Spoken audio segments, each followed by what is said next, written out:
ቢስሚላህ ወልሐምዱሊላህ ወሰላቱ ወሰላሙ ዐላ ረሱሊላህ ሰለላሁ ዐለይሂ ወሰለም እንደገና ተመልሰናል እና አላህ Subhanahu Wa Ta'ala ነብዩን በማንኛውም ቦታና ሁኔታ አሳልፎ እንደማይሰጣቸውና አላማቸውም እንደማይወድቅ በቅርብ ታሪካቸው እማኝ ማረጋገጫ ይሰጣቸዋል ማለት ነው። ኢላ ተንሱሩ هذا الرسول ይሄን መልእክተኛ የማትተባበሩትና ከሱ ጎን ሆናችሁ ጥላቶችን የማትታገሉ ከሆናችሁ እናንተ ምስጋናንሳችሁ እሱ ግን ረዳታ ያጣም ጌታው ይረዳዋል።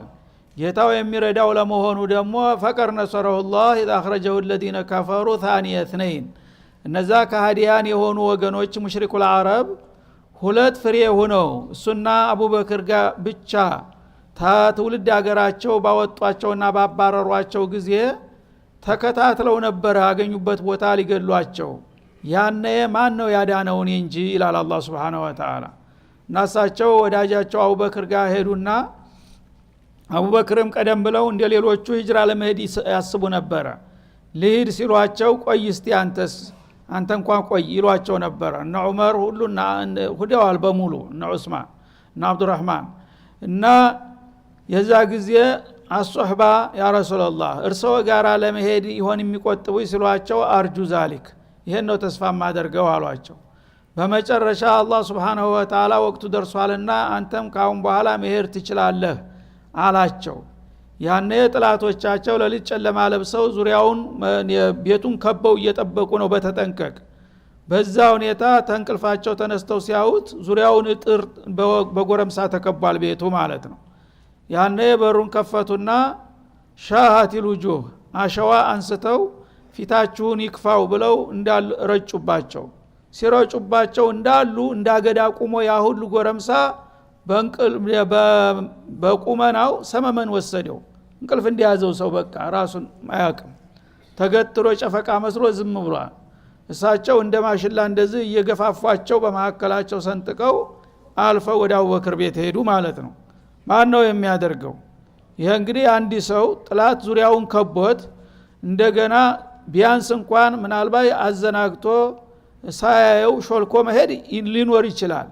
ግን አሸዋ አንስቶ ሻቲሉ ጅብሎ ሰዎች ላይ መርጨት ባሸዋ ጥላት እንግዲህ ታስተፍንጫው የታጠቀ ጥላት አሸዋ በመርጨት ይቋቋሙታል? አላህ ግን ለሰበቡ ነው ውጣ ስላላቸው እንጂ እሳቸው ሁሉ ጊዜ ያውቃሉ አላህ ያለው እንደሚሆን እና ዝም ብለው ሾልከው መህር ሲገባቸው እንዳውም የዘነጉትን ሰዎች ለማንቃት የፈለጉ ይመስል አሸዋ ረጯቸው ማለት ነው። አሸዋም ሲረጩም አልሰሙም። በቁመናቸው እንቅልፍ ወስዷቸዋል። እና ኢብሊስ በእድሜው አንድ ቀን እንቅልፍ ወስዶት አያውቅም። የዛ ቀን ብቻ ተቋደሰ እንቅልፍ ይባላል። በረካው ደረሰው እሱ። ተዛም ቀድሞ የነቃው እሱ ነው። ራሱ ላይ እንደዚህ ሲል አሸዋ አገኘ። እንዴ ይሄ ከይሲ አባራነስ ንሰብን ሄደ ማለት ነው አለ። ሱብሃንአላህ። ከዛ ሁሉም ሲያይ ምንም ነገር የለም። ሁለት ሰው ነበረ በቤቱ ቀዳዳ አይተዋል የተኛው። አሁን ሲያው አንድ ሰው ነው የተኛው። አልይ ናቸው። እዛቸው ቃውን አማናውን አድርሰ ተሁለት ቀን ተስቀም በኋላ ተመጣለህ ብለዋቸዋል። ኋላ በሩን ከፈቱና አልይን የተደ ጓደኛ ሲላቸው እኔ ምን አቅላቸዋለሁ እኔ ተኝቼ ነበረ ይኸው እንዳያችሁኝ ነው አሉ። ከዛ በኋላ ሁሉም እንግዲህ ምን ጉር ተፈጠረ ተብሎ ኡታ ተፈጠረ። ከተማ በሙሉ ተናጠ። አመለጠ እኮ ሰውየው ተባለ። እንዴት የት ሄዳችሁ? ያኛ ማዝሁነን የትም አልሄድንም ብቻ በሉ አሁን ፈልጉ በያቅጣጫው ተባለና ትእዛዝ ተሰጠ። ያ ሁሉ ጀግና እንግዲህ በፈረስ ላይ እየወጣ በሰሜንም በደቡብም በምስራቅም በምዕራብም አሉ በተባሉት ያ ከተማ መውጫ መንገዶች አንዴ አሰሳ ተያያዙት ማለት ነው።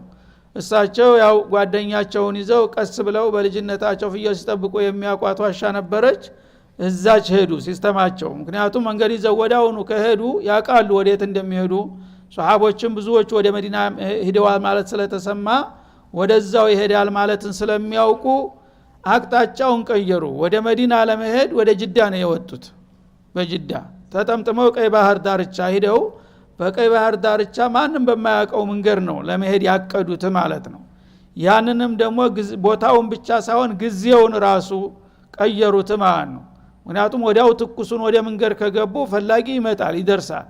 ስለ ያግርግር ውስጥ የሚበርድ ድረስ ጋሩ ተውር የሚባል አለ በዚህ በሹመይሲ በኩል እዛ ጋራ ላይ ትንሽ እንትና ዋሻለች እዛች ዋሻ ሄዱና አቡበክር ጋራ ገቡ ማለት ነው እዛ ይገቡና ተደበቁ የቀረ ነገር የለም እነሱ ያልፈተሹት ነገር የለም እዛም መተው ነበረ ያም እንግዲህ የተለያዩ መንገዶችን አስሰው ሲያጧቸው በዚህ ፍጥነት ባጭር ጊዜ እንዴት ርቀው ሊሄዱ ይችላሉ እዙ ከተማ አካባቢ ተደብቀዋል ማለት ነው አሉና እንደገና የከተማ ዙሪያ አሰሳ ደግሞ ተያያደ በዛ አሰሳ እዛው አሉበት ቦታም ድረስ መጡ ማለት ነው እና እነሱ ውስጥ ናቸው ጥልቀትም የላት ደግሞ ቦታዋ በጣም ወጥፍ ያለች ነገር ናት እዛች ተቀርቅረዋል እነሱ መተው እላያቸው ላይ አሰፈሰፉ እና እዚህ ገብቶ ሊሆን ይችላል ሲሉ እግራቸው አቡበክር እንደዚህ ቀጥ በየሳይ እግራቸው ጫፍ ብቅ ብቅ ብሎ ይታየኛል አሉ በላያቸው ላይ ተንጠልጥለው ማለት ነው እግራቸውን በደንብ ለማየት ጎንበስ ቢሉ እግር መንገዱን እኛንም ያገኙን ነበር አሉ የሚጠልቅ ነገር አይደለም ወደ ውስጥ ይህ ጊዜ ወለው አና አሐደሁም ነዘረ ኢላ ሪጅሊሂ ለራአና አልኳቸው አሉ ቀስየ ለነብይ ደግሞ ያወራሉ እና አሁን እኮ እግራቸው እንዲያው ሊያውን ይችሉ ነበር ሲል ማባሉከ ቢስነይን الله ثالثهما አሏቸው ሱብሃንአላህ አንተ እንዴት እንዲህ ትላለህ ብለው ተቆጡኝ አሉ እና ሁለት ባልደረቦች ነንኛ ሁለት ባልደረቦች ሶስተኛ ጠባቂያችን አላህ ነው ስለዚህ አላህ የሚጠብቃቸው ሁለት ግለሰቦች እንዴት በጥላት ይገኛሉ ብለህ ታስባለህ እኛ እኮ ዋሻ መተን የገባ ነው የጌታን ትእዛዝ ለማክበር ነው እዛ ግቡ ብሎ ስላለ እንጂ ባዶ ሜዳም ላይ ቢቀመጥ እሱ ታላላ አያዩኝም አሉ ኢማናቸው ጥንካሬ ማለት ነው እንዳሉትም እዛ ቁመው ተገትረው አስተውለው እዚህ ገብቶ ይሆናል ሲል እዚህ እንዴት ይገባሉ ቢገቡማ ኖሮ በዛ አካባቢ ዱካው የረገጡት አሸዋ ያስታውቅ ነበረ እንደገና በዋሻው አፍ ላይ ወዳውኑ በቅጽበት ሸረሪቶች ድራድርተውበት ተጋርዷል ማለት ነው ይሄን ይበጣጥሱት ነበር ቢገቡ ተባለ እዛ ራሳቸውን በራሳቸው አስተባብለው ትተው ሄዱ ተስፋ ቆርጠው ማለት ነው ያን እንግዲህ እግራቸው ስር የነበሩትን ሰዎች ለማየት ምን ከለከላቸው ወይ ቦታው ባይሄዱ ኑሮ አላገኟቸውም ይባላል እዛ ቦታ እንግዲህ ለመጨበጥ የሚችሉበት ደረጃ ላይ ከደረሱ በኋላ አላህ በተአምር አዳናቸው የዛ ጊዜ አድኗል አይደለም እንዴ ቀርነ ሶረሁላህ አላህ Subhanahu Wa Ta'ala መልእክተኛውን ረርቷል ኢድ አخرجه الذين كفروا እነዛ ከሃዲያን የሆኑ ወገኖቹ ጥላቶቹ በአወጡት ጊዜ ታገሩ ባባረሩት ጊዜ ثاني اثنين احد اثنين ከሁለት ግለሰቦች አንድ ሆኖ ማለት ነው እንግዲህ ሁለት ሰው ጥላት መከላከል ይችላል አገር በሙሉ እሱ አንድ ሁለተኛ አቡበክር ናቸው ሌላ ኃይል የለም በዛ ደረጃ ሁለት ግለሰብ ሁለት ፍሬ ሆነው ድንጋይ ውስጥ ተቀርቅረው ታውን አዩን አላዩን እያሉ በሚጨነቁበት ሰዓት እኔ አይደለሁም እንዴ የታደኳቸውና ያዳንኳቸው ይላል አላህ Subhanahu Wa Ta'ala አሁን ግን በሺ የሚቆጠር ሰራዊት እያለው አንድ ሙናፊቅ ቢቀር ምን ይጎዳል የዛ ጊዜ ግን ሁለት ፍሬ ሆነው እኔ ደብቂያቸዋለሁኝ ይላል اذهما في الغار በዛች ትንሽ ዋሻ ውስጥ ተወጥፈው اذ يقول لصاحبه ለባልደረባው ባለ ጊዜ ይላል ለጓደኛው ማለት ነው ላ ተህዘን አይዞ አትፍራ አትዘን ان الله معنا الله እኮ ከኛ ጋር ነው ባለ ጊዜ ያኔ ልክ እንዳለው አወንን የካንተ ጋር ነኝ ብዬ የሰወርኩትና የደበቅኩት ያዳንኩት እኔ መሆን የተረሳ እንደ ይላል አላህ Subhanahu Wa Ta'ala እና አባባላቸውም ታሪካዊ ቃል ስለሆነች ሰጀላት አላህ በቃሉ ማለት ነው እንግዲህ አቡበክር ሰው ናቸውና ተጨነቁ ሰዎች እንግባ እንሰልል እስከ መጨረሻ ድረስ ምናሉ አንዱ ይገለግላል አንዱ ሞግባና ፈትሽ ይላል በዛ ሁኔታ ላይ ያሉ ይሄን ይሰማሉ ቃለ መልልሱን በቃ ሊገቡ ነው እኮ አገኙን እኮ ምናምን ይሏቸዋል በጆሮአቸው ተጋብለው ስበል ባካ አንተ ማባሉ ከቢትነን الله ثالثهما እኛ ሁለት ባልደረቦች ነን ሶስተኛ ጠባቂያችን አላህ ነው አላህን አሸንፈው ነው እንደኛን መተው የሚያገኙን ብለው መልስ ሰጡ ይሄ እንግዲህ በጣም ታሪካዊ ወኒና ጅግንነት የተሞላበት መልስ ስለሆነ አላህ በቁርአን ቀርጾ አመጣው ራሱን ነብዩ ያሏትን መግለጫዋን ማለት ነው إذ يقول لصاحبه ለጓደኛው ለባልደረባው ባለ ጊዜ ان الله معنا አላህ ከኛ ጋር ነውና በምንም አይነት ያገኙናል ብለህ አትፍራ አትዘን ብለው አጽናኗቸው አቡበክር ማለት ነው አቡበክር ይጨነቁ የነበሩት ለራሳቸው ሳይሆን ለነብዩ ነው ምክንያቱም ነብዩ የተገደሉ ማለት ዓለም ጨለማ ውስጥ ወደቀ ማለት ነው። ስለዚህ እኔ እኮ ለኔ አይደለም የርሰው መሞት የዓለም ሞት ነው አሏቸው። ስለዚህ እኔ ፍዳሁኝ እርሰው ቢድኑ ደስታውን አልችለውም፣ ግን እርሰው የጠፉ እንደሆነ ዓለም ጠፋ አሏቸው። አብሽር ሁላችንም አንጠፋም አሏቸው። ምንም ችግር የለም። እና እዚህ ላይ ኢዝ የቁል ሊሷሂቢሃ አላላ ሷሂብይነታቸውን አላህ ቢነስል ቁርአን የመሰከረላቸው አቡበክር ናቸው። እዚህ ላይ መገንዘብ ያለብን ነገር ሌላው ሷሃባ አሁን ያው በዛሂር ሸሃደተን ተቀብሏል፣ ነብዩ ጋር ተባብሯል፣ ሷሃቢ ነው። የተወሰነ ደቂቃ እንኳን አምኖ ከነብዩ ጋር የተገኘ ሰው ሷሃቢ ይባላል። ግን በቁርአን እውቅና አልተሰጠውም፣ ሌላው ስሙ ተጠርቶ ማለት ነው። ብቸኛ በቁርአን እውቅና የተሰጠው አቡበክር ሲዲቅ ነው ማለት ኢዝ የቁሉ ሊሷሂቢሂ አለ። ስለዚህ አቡበክርን በመጥፎ የሚጠረጥር ሰው ሻዎች እንደሚሉት ማለት ነው። እሳቸውን መጀመሪያ ጥሩ ሰው ነበረ፣ ግን ኋላ ስልጣን አታለለውና አቡበክርና ዑመር ተመሳጥረው አልይን ወደ ጎን ጥለው እነሱ ስልጣኑን ቀሙት ብለው የሚወነጅሉና የሚያሙ ሰዎች አሉ። የዛ አይነት እንግዲህ ጥላቻ ተማደሩ የተነሳ ጧቁተይ ቁረይሽ ይሏቸዋል ማለት ነው። አቡበክርና ዑመርን የቁረይሽ ጣዖቶች ብለው ነው የሚያወግዟቸው ሙስሊም ነን የሚሉ ሰዎች። ስለዚህ ተኢማን ራሱ ያወጧቸዋል ሙእሚኖች እንዳልሆኑ ሙሽ ሰሃቢ ተኢማን እንደሌላ እነሱ ፍርሷ ቢያገኙ በመቃብሩ አውጥተው ተነብዩ ጉርብትና ነጥለው አስከሬናችንን እናቃጥላለን የሚሉ ሰዎች ናቸው ሺዓ ማለት። በዚህ ደረጃ ነው ጥላቻቸው ማለት ነው። አላህ ግን ሱብሓነሁ ወተዓላ ኢዝ የቁሉ ሊሷሂቢሂ አለ መሰከረ ሱህባዋን።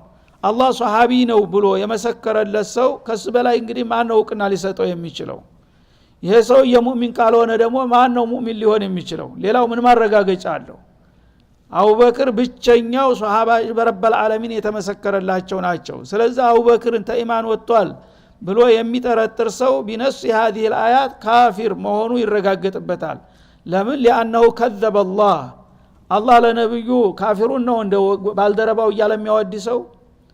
ያ ብቸኛው የጭንቅለት አብሮት የነበረው ባልደረባው እያለ ቃለ ምልልሳቸውን በቁርአን የቀረጸላቸው ሰዎች ይሄ ሰውዬ ኢማን የለውም ኻኢን ነው ከተባለ ማን ነው አሚኑ በአለም ላይ ሊገኝ የሚችለው? ላታና ኢድ የቁል ሊሷሂቢሂ ለባልደረባው ባለ ጊዜ ላተህዘን አባበክር አትዘን አሏቸው። ኢነላህ መዓና ምክንያቱም አላህ እኛ ጋር ነው። ይሄ ደግሞ ተዛ በፊትም ተረጋግጧል። እሳቸው አቡበክር ራሱ የሚያውቁት ጉዳይ ነበር። ተበቴዳ በወረደች ጊዜ የአቡ ኡሙ ጀሚል የምትባል የአቡ ለሃብ ያጎታቸው ሚስት በጣም ጥጋበኛና ሸረኛ ሰው ነበረች። ስለዚህ ተበቴዳ ቢላሃብን ወተብ ማግናኑ ማሎ ማከሰብ ሰይስላ ናረን ذات لهب ወምራአቱ ሐማለተ الحطب ብሎ እሷን እስተባሏ የጀሃነም ምድብ መሆናቸውን አላህ አረጋገጠባቸው። ያኔ እንዲህ አይነት ቁርአን ወረደባችሁ ሲባል ሰዓት ለብሳ ሰዓት ጎርሳ መጣ። የባለስልጣን ልጅ ናት፣ የባለስልጣን ሚስት ናት። እና ጥጋበኛ ስለነበረ አለሎ ድንጋይ ይዛ የታለ ያንን የሚሰድበይ መሐመድ እያለች እየዘለለች መጣች። እዛ ሐረም አካባቢ ነብዩ አለይሂ ሰላቱ ሰላም ጧፍ አድርገው ቁጭ ብለው አቡበክር ጋራ ይገኙ ነበር፣ ቁርአን ይቀሩ ነበር። ይቺ ሴት በጣም እንደብደት አድርጓት እየጮኸች ባሽከሮቿ ታጅባ መጣች። በመትመጣ ጊዜ እቺ መናጢ መጣች። ረሱላህ ትንሽ ሰጎር እንበል ሲሏቸው የትም አትሰጎርም ዝም በላት አታገኘንም አሉ። ሰሃው ላይ ቁጭ ብለው መጧፉ ላይ ማለት ነው። መጣችና አቡበክርን አገኘች። መጀመሪያ አቡበክር አይነ ሷሂቡ ከለዲ የሽቲሙኒ አለች። ያ የሚሰድበኝ ጓደኛ የት አለ በምትል ጊዜ አቡበክር ገረማቸው። ይሄው አታይም እንዲያሏት አንተ ደግሞ ምን ትቀልዳለህ እየጠየኩ እንግዲህ ለሳቸው የመጣው አለሎ ለሱ አንተ ደግሞ ትሳለቅብኛለህ እንዴ የት አለ ነው ይሄው ይላሉ። የለም አታይም። አሁን ባገኘው ኑሮ አለች በዛ በተሳደበበት አፉ በዛ አለሎ ነበረ ጥርሱን ማረግፈው፣ ግን ምን ይሆናል አላገኘሁትም ብላ ድንጋዩን ወረራ ሄደች። ላተራኒ አለ አታየኝም ተትድከም። ያኔ እንግዲህ አላህ Subhanahu Wa Ta'ala እዚሁ መጧፍ ላይ ሜዳው ላይ ቁጭ ብለን አብረን ልታየኝ እንዳልቻለች አውቀሃል። አሁን ግን ትንሽ ደግሞ የተሻለ ሰበብ ነው ባይሆን ትንሽ ዋሻ ውስጥ ገብተናል፣ በአንድ በኩል ጠልሎናል። ስለዚህ ያንን ኮርስ ወስደህ ሲያበቃ አንተ ደግሞ አሁን እንደገና እዚህ ያገኙናል ትላለህ ብለው ተቆጣቸው ማለት ነው። ያኔ እኔ እኮ ለርሰው ብዬ አይደለም ለኔ ብዬ አይደለም እርሰው እንዳይጠፉና ዓለም እንዳይከስር ብዬ ነው አሉ። በዛ መልክ አላህ Subhanahu Wa Ta'ala የረዳውና የተዋበው መሆኑን እያወቃችሁ አሁን እንደገና እናንተ ወፊ ሰቢልላህ ለትግሉጡ ስትባሉ መንጠባጠባችሁ ለማን ተብሎ ነብዩ ደጋፊ ልታሳጡ ነው? አይምሰላችሁ። እሱን ምን ጊዜም ቢሆን እስከ መጨረሻ ግቡ እስከሚደርስ ደግፈዋለሁ ረዳዋለሁ አለ። فانزل الله سكينته عليه ያንን ተአምር ካዩ በኋላ አቡበክር ነብዩም አለይሂ ሰላቱ ወሰለም ሰኪና ወረደላቸው ማለት የመንፈስ እርካታ ማለት ነው። ያ ሁሉ ጥላት እንደዛ ያንዣበበ አካባቢውን ቀውጢ አድርጎ ብርበራው እየተጧጧፈ ያዩ እየሰሙ ምንም እንደማይነኩ እንደማይገኙ አወቁና ለመንፈሳቸው ረካ ይላል። ወአየደሁ بجنود لن تروها ግን ከናንተ የሆኑ ኃይሎች የሉም ማለት እንጂ እናንተ የማታዋቸው ሌላ ሰራዊቶች እንዲከቡትና እንዲያጅቡት አድርጌያለሁ ይላል። መላእክቶች ነበሩ እነሱ ይጠብቁታል። አሁንም ከፈለኩኝ እንግዲህ የምድሮቹ ሰነፎችና ፈሬዎች ወደ ኋላ የምትሉ ከሆነ የራሴን ኃይል ልካለሁ የዛለታ ጋሩ ተውር ላይ እንደላኩና እንዳስጠበቅኩት አለ አላህ Subhanahu Wa Ta'ala። وجعل كلمة الذين كفروا السفلى በዛ ጊዜ እነዛን የካሃዲዎችን ውሳኔ ቃል ወራዳ አድርጎት አለ ዋጋ ቢስ አድርጎ በእነሱ ውሳኔ በዛሬው ዕለት በቃ ተረሽኖ ያድራል ተብሎ ሙጅማዕ ሙተፈቅ ዐለይሂ ሆኖ ነበር። ያንን የመልቲዎችንና የግፈኞችን ውሳኔ አመከንኩት ይላል አላህ Subhanahu Wa Ta'ala። ወከሊመቱላሂ አልዑልያ የአላህ ቃል ውሳኔ ቃል ግን ከላይ ሆነ ኢና ለነንሱሩ ረሱለና ወለዚነ አመኑ ፊል ሐያቲ ዱንያ የሚለው ውሳኔ የበላይነቱ ተረጋገጠ። እነሱ ግን ያን ሁሉ ጎረምሳ አሰልፈው ዛሬ ያልቅለታል ያሉት ከሸፈና ባዶአቸውን ቀሩ ይላል። ወላሂ ዐዚዙን ሐኪም አላህ ምን ጊዜም እንደዚህ ነው። ጥላቶቹን አሸናፊ ነው፣ በፈለገው መልክ ያመክናቸዋል። እንደገና የሚያሸንፍበትንም ዘዴ ደግሞ ያውቃል በጥበቡ ሰዎች በጠበቁት ቀርቶ ባላሰቡት በኩል ያሸንፋቸዋልና ስለዚህ ታገሉ ስላችሁ ለራሳችሁ ጥቅም ነው። ራሳችሁ ብታደርጉት መልካም ነው። በዱንያም ነስር ታገኛላችሁ፣ የበላይነት ትቀዳጃላችሁ፣ ነፃ ትወጣላችሁ። በአኺራም ደግሞ ጀነተል ፊርደውስን ትወርሳላችሁ። ያን ሳታረጉ ብትቀሩ ግን የኔ ዓላማ ባለቤታቶ ወደቀ ማለት አይደለምና ያ እንደማይሆን ታውን ቀደም በታሪካቸው አሳይቻቸዋለሁኝ በማለት ቅስቀሳ አደረገ። እንፊሩ ኺፋፈ ወቲቃላ ስለዚህ ለራሳችሁ ስትሉ በአላህ መንገድ ለመታገል ከባድም ቀላልም ሆናችሁ ተንቀሳቀሱ ባላችሁበት ሁኔታ ይላል። እና ማቄን ጨርቄን አትበል፣ ምክንያት አትደርድር። ሙእሚን ነኝ ብለሃል አይደለም? አዎ ላመንክበት ጌታ ዓላማ ማንም ሰው የተለያየ ምክንያት መደርደር የለበትም። ከባድም የሆነ ክብደቱን ያው ተቋቁሞ ቀላልም የሆነ ቅሌቱን ተቋቁሞ በዚህ ኢላማ ላይ መሳተፍ ግዴታው ነው አለ። ማለት ምንድነው? ሹባነን ወሸባባ ማለት ነው። እና ሺበን ወሹባና ثقالا ማለት የእንፊሩ ኺፋፈን ማለት ቀላል ሆናችሁ ከባድም ሆናችሁ ማለት ወጣቶችም ሆናችሁ ሽማግሎችም ሆናችሁ ከተት ማለት ነው። አጠቃላይ አንድ ወንድ ልጅ እንዳይቀር እንደሚባለው በአገር ላይ አንድ አደጋ ሲመጣ ማለት ነው። እና ማንኛውም ሰው ደካማም በድክመቱ ብርቱም በብርታቱ ሁሉም መረባረብ አለበት እስላምን ለመታደግ። ካሁን በኋላ ማንኛውም ሰው ፊሰቢልላህ ለትግል በሚጠራ ጊዜ እኔ ህመምተኛ ነኝ፣ እኔ ሽማግሌ ነኝ፣ እኔ ስንቅ የለኝም፣ እኔ ትጥቅ የለኝም የሚባል ነገር ተቀባይነት የለውም። ስለዚህ ኺፋፈን የቀለላችሁ ሆናችሁ ማለት ወጣቶች እንደልባችሁ የምትዘሉ ሆናችሁ እንዲሁም ደግሞ ከባዶ ይሁናችሁ መቆም የመራመድ የሚያቅተው የሚንቀጠቀጥ ሽማግሌም ቢሆን ለዓላማው ብሎ ወጥቶ መስዋዕት አለበት። የምን መዝለፍለፍ አለ አላህ Subhanahu Wa Ta'ala። እና ሺበን ወሹባና ሙሻተን ወሩክባና ይላል። ሽማግሎችም ብትሆኑ ወጣቶችም ብትሆኑ የምትጋልቡት መጓጓዣ ቢኖራችሁም በእግረኛም ብትሆኑ እና ፊልመን ሸጢ ወለመክረህ እየከበዳችሁም ቢሆን እየመረቀናችሁም ቢሆን በማንኛውም መልኩ ለዓላማህ መውጣት አለብህ። እና ስንቅ ያለህም ብትሆን የሌለህም ብትሆን ትጥቅ ቢኖርህም ባይኖርህም ያ ግን አጠቃላይ የዓላማ ጉዳይ ነውና ወገንን ለአደጋ አሳልፎ መስጠት የለም ይላል። እና ይሄ የሚሆነው አጠቃላይ እንግዲህ የጥላት ሆ ብሎ በሚመጣበት ጊዜ ማለት ነው። ጥላት የተወሰነ ኃይል ከሆነ ካንተም የተወሰነ አቻ የሆነ ኃይል ትልከህ በዚህ ልትቋቋመው ትችላለህ። ግን ነፊር العام የሚባለው ክተት የሚታወጀው ብዙ ጊዜ በተወሰነ ኃይል የማይገደብ ጥላት በሚመጣበት ጊዜ ነው ማለት ነው። ወጃሂዱ ቢአምዋሊኩም ወአንፉሲኩም እንደገና ደግሞ ትግል ማለት በነፍስ ብቻ ሳይሆን ገንዘብንም ይጨምራል ማለት ነው። ገንዘብ እንዳውም ትልቅ ሚና መጫወት ያለበት በቅድሚያ ገንዘብ ነው። እና ገንዘቦቻችሁን ለታጋዎች ትጥቅና ስንቅ በማዘጋጀት ሁላችሁም መቸርና መለገስ አለባችሁ።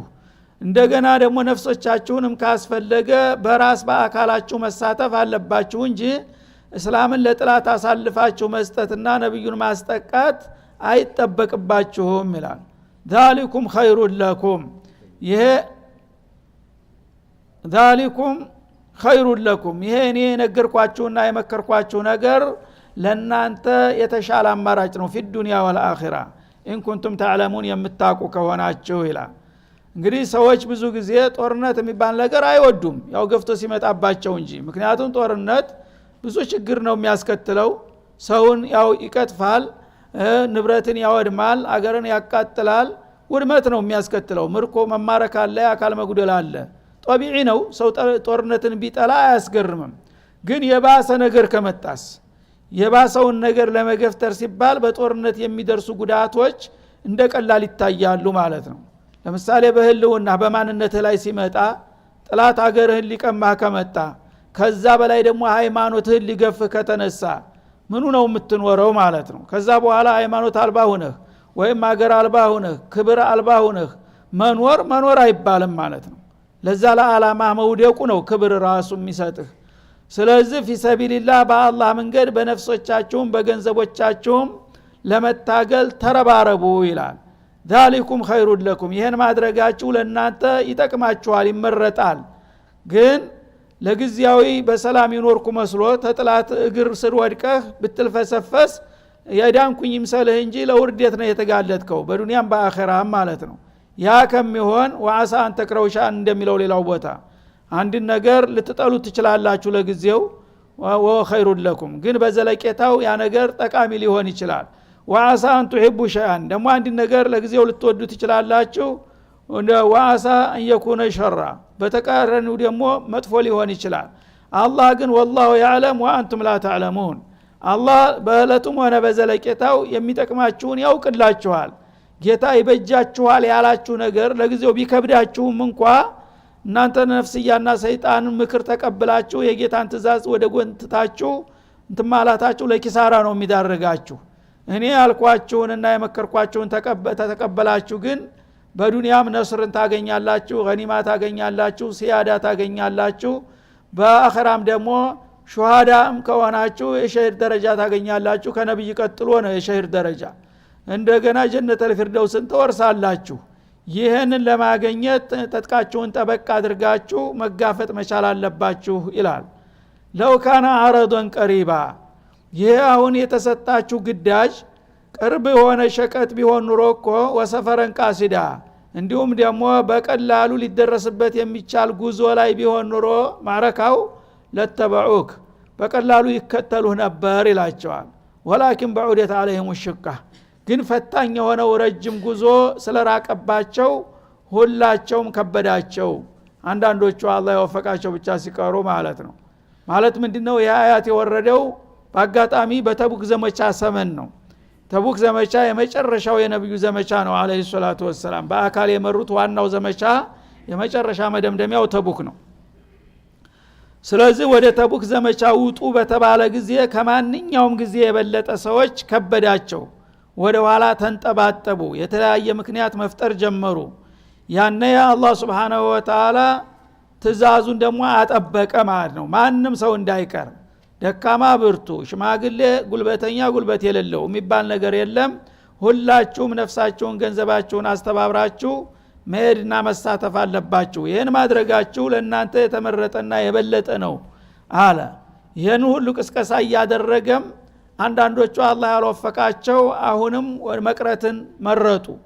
ያነ ምን አለ አላህ Subhanahu Wa Ta'ala ሲተቻቸው ለው ካና አረዶን ቀሪባ እስከዛሬ የመቅረትና የመስነፍ አዝማሚ ያልታያቸውም ጭምር ነው አሁን የመቅረት ሁኔታ የታየባቸው ምን አለ ለው ካና አረዶን ቀሪባ ቅርብ ሸቀጥ ቢሆን ኑሮ እስከዛሬ የሚደረጉት ዘመቻዎች እዚሁ ጎረቤት ለጎረቤት ነው አረብ ለአረብ ነው ተክልሉ ርቀው አልሄዱም ኸሊጅ አልዓረብ ውስጥ ነው ነበር ወደ ደቡብ ይሄዱ ወደ ሰሜንም ወደ ምዕራብ ተዝታ አረብ ደሴት አልወጡም ነበር ስለዚህ እስካሁን አላህ Subhanahu Wa Ta'ala ነስር እንደሚሰጣቸው አይተዋል ብዙዎቹ ስለዚህ በሄዱበት የግንባር ሁሉ ዲል እየቀናቸው ስለሚመጣ ደሞ ብርቱ ኃይልም እንደሌለ ስላወቁ ብዙዎቹ ገኒማ እንዳያመልጣቸው ነበር ለካ የሚሄዱት ማለት ነው አሁን ግን ማዕረካው ጦር ሜዳው ተቀየረ ማለት ነው አንደኛ አቻ ያልሆነ በጣም ኃይል የተሞላበት አቅጣጫ ነው ተቡክ ማለት የዛ ጊዜ ክልሉ የአረብ ክልል ቢሆንም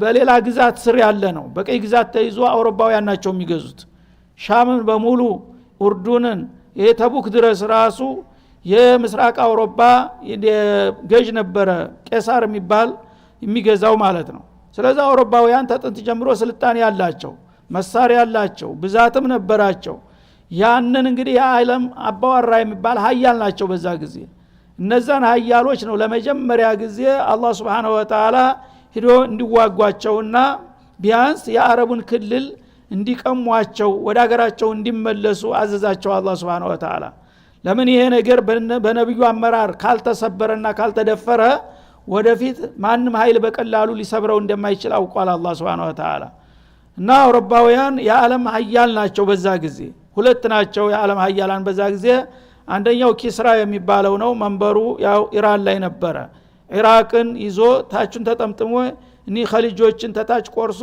የመንን በሙሉ ይገዛ ነበር እነዚህኞቹ ደግሞ በላይኛው ክንፍ አልፈው ሉብናንን ሱሪያን ፍልስጤምን ይሄን ተቡክንም ተሳዑዲያ ገብተው ማለት ነው ይሄን ሁሉ ይገዙ ነበር ሁለት ሀያላን ያንጃበቡባት ነው ኸሊጅን በዛ ሰዓት ማለት ነው ስለዚህ ነብዩ ይሄንን እንትን መስበር ነበረባቸው እሳቸው ይያሉ ይሄንን እሳቸው ካልተጋፈቱት ተዛ በኋላ እንደገና በቀላሉ ምክትል የሆነ ሰው ተክልሉ አልፎ ሀያላኖቹን ሊቋቋም አይደፍርም ያን ነገር እንደሚቻል ራሳቸው እንዲያሳዩ ነው አላህ ያዘዛቸው ስለዚህ እድሜያቸውም እንዳለቀ ስለሚያቅ ፋታ የሚሰጥ ነገር አይደለም መሄድ አለብህ የሄደ ይሄድ የቀረ ይቅር አንተ ውጣ ይሄ መጨረሻ ተልኮ ነው ብሎ አዘዛቸው አላህ Subhanahu Wa Ta'ala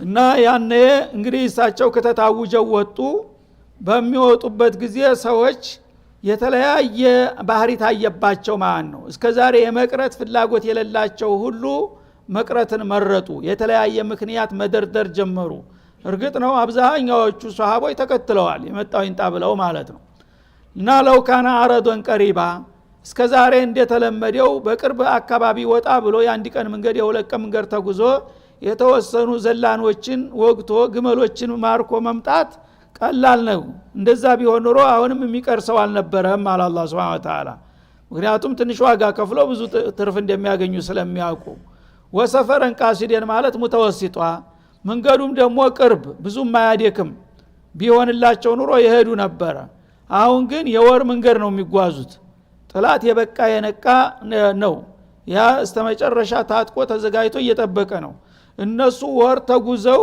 በመንገዱ ብቻ ጉልበታቸው በሙሉ ተልፈስፍሷል ስንቃቸው አልቋል እዛ ሲደርሱ በቀላሉ እንደሚበሉ ነው የተሰማቸው ማለት ነው ስለዚህ ይሄ ነገር ትልቅ ዋጋ እንደሚያስከፍል ገባቸው በሰው ስሌት እውነት አላቸው እንግዲህ አውሮፓውያን ሀያላን ወር ተጉዘህ እዛ እነሱ ግዛት እንደገና ከፍታለሁ ማለት ፈታኝ ነገር ነው ማለት ነው ይሄ እንደተለመደው እንግዲህ በቀላል ጉዞና በትንሽ ኃይል የሚደፈር ቢሆን ኑሮ ብዙዎቹ አይቀሩም ነበር ግን ነገሩ ከበድ ሲልባቸው ጊዜ ሁሉም የተለያየ ምክንያት መፍረድ ጀመሩ ይላል ወላኪን በዑደት አለይሂም ሹካ ፈታኝ የሆነው ጠመዝማዛ ረጅም ጉዞ አስጨነቃቸውና አስፈራቸው ወሰያሊፉነ ቢላህ ስለዚህ ነገሩ ፈታኝ ስለሆነ ሁሉም ሰው አብዛኛዎቹ አንተ ዘንዳ እየመጡ በእኔ ስም ይምሉልሃል ይላል ምን ብለው ነው የሚምሉት ለው استطعنا لخرجنا معكم እኛ ብንችል ኑሮ እርሰው ጋራ እንዘምት ነበር ዳሩ ምን ይሆናል እኔ ልጄ ታሞ በነፍስ ነው ይላል እኔ ደግሞ ሚስት ልትወልድ ዛሬ ነገ ያለች ነው ትላለህ ማለት ነው ያ ደግሞ ቤቴ እነቡዩተና አውረቱን ይላል እና ቤቴ ዳርቻ ላይ ነው ዱርዬ ባንድ ጊዜ የሚዘርፈው ነገር ነው ይላል። ሁሉም የራሱን ምክንያት እየፈጠረ መንጠባጠብ ጀመረ። ስለዚህ እነዚህ ሁኔታዎች እንግዲህ አላህ Subhanahu Wa Ta'ala ነው ባጭሩ እየገለጠልን ያለው። የሚቀጥለውን በቀጣዩ እንመለስበታለን። ወሰለላሁ ዐለ ነብይ ወኢላ ሊቃ